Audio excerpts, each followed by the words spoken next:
With the start of Ukraine's long-awaited counterattack, very important developments took place, one after another on the front line. Russia, which made a big mistake by not taking the counterattack rhetoric seriously, is paying a heavy price for these mistakes. Russia is being shaken by the bad news coming from the front line. Ukraine's counteroffensive has gained a great momentum all along the front line. The Russian army, which is disorganized on the front line due to the group attempt in Russia, seems to have lost a great deal of strength and become unable to resist.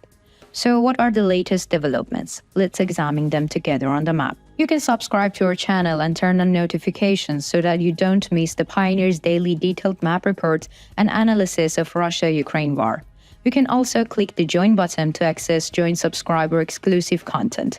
The Pioneer Reports. The most striking topics of today's report is the developments on the Zaporizhia front line. As you know, the Zaporizhia front line is a line of about 160 kilometers from Vuhledar to Vasylivka. The fighting in this area has been furious since the first days of the Ukrainian counteroffensive. It was in this area that the Ukrainian army won its first victories over Russian armies as part of the counteroffensive. The Ukrainian army's dominance over this area continues. According to the latest developments reports, the Ukrainian army has managed to liberate another long-occupied critical region from Russian occupation. Rivnopil is located in the east of Makarivka region. As you know, there was an intensive offensive activity of the Ukrainian army south of Makarivka. It seems that the Ukrainian troops have deployed almost all their troops in the region south of Makarivka. These troops put particularly intense pressure the Staromayovsky and Yerezhin areas. However, it is possible that this war is a minor deception strategy. The Ukrainian army launched an intensive offensive in the Rivnopil region, which was the weaker line, especially after the coup attempt in Russia. Russian troops suffered heavy losses during the protracted clashes. After prolonged attacks, Russian troops had to retreat. Thus, the Ukrainian army gained a significant advantage on the Zaporizhia front line. Ukrainian troops first captured Rivnopil in the region. Then, they began to advance in the direction of Staromersky and Yerezhin. It is possible to say that the Ukrainian army applied a similar strategy here in Bakhmut. Assuming that Rivnopil was the beginning of the western siege line, Novodonetsk was the beginning of the eastern siege line. On the Vasylivka section of the same front line, the Ukrainian army's offensive continues. There has been no change in the map so far. Ukrainian troops are building new positions in the Patykhatki district, which is now under control. The target of these positions is Zherbyanki, located in the southeast of district. According to the latest reports, the Ukrainian army has launched a furious offensive in the direction of Zherbyanki. Artillery units of the Ukrainian army are constantly shelling the positions of the Russian troops holding positions in the north of region. It is almost certain that this region will fall into the hands of the Ukrainian army in the coming days. We can say that the clashes between Ukrainian and Russian troops in the southeast of the Patykhatki are largely taking place in the forested areas of the region. The fighting here carries a great risk for both armies. However, the Ukrainian army has a slight advantage. The fact that the forested areas are unsuitable for defense put the Russian army in a difficult situation. Another important point of the Zaporizhia front line is Robotyne.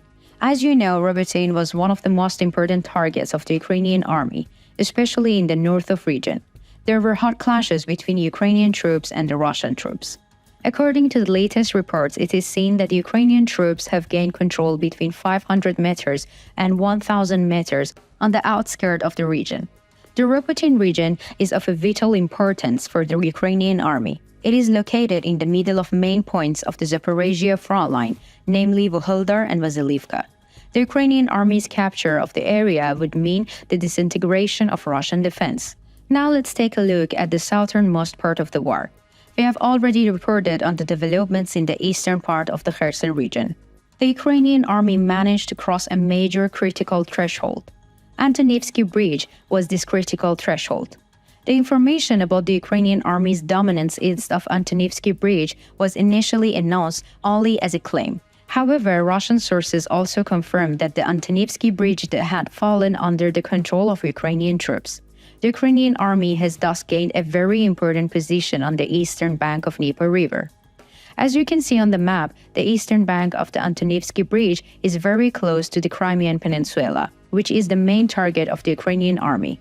According to the latest unconfirmed reports, Ukrainian troops have started advancing south of the eastern side of the bridge. So what does this indicate?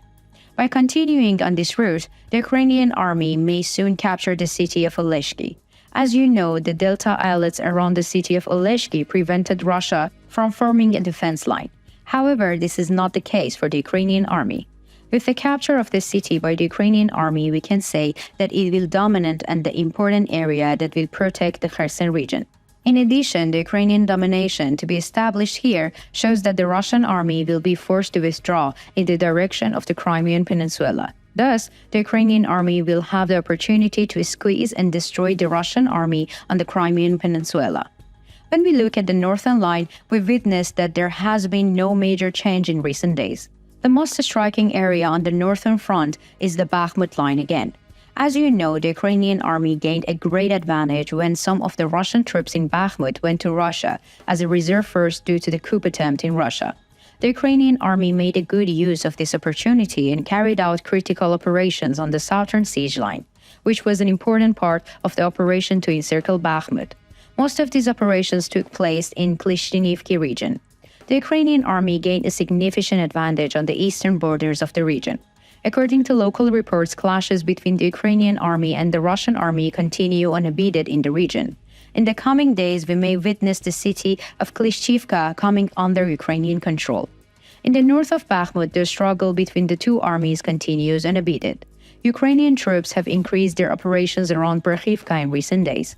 In particular, Russian troops stationed southeast of Berkhivka are under fire from the Ukrainian artillery.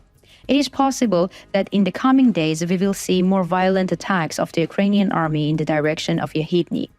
What do you think? Do you think the Ukrainian army's counteroffensive is successful? What do you think about the liberated territories from Russian occupation?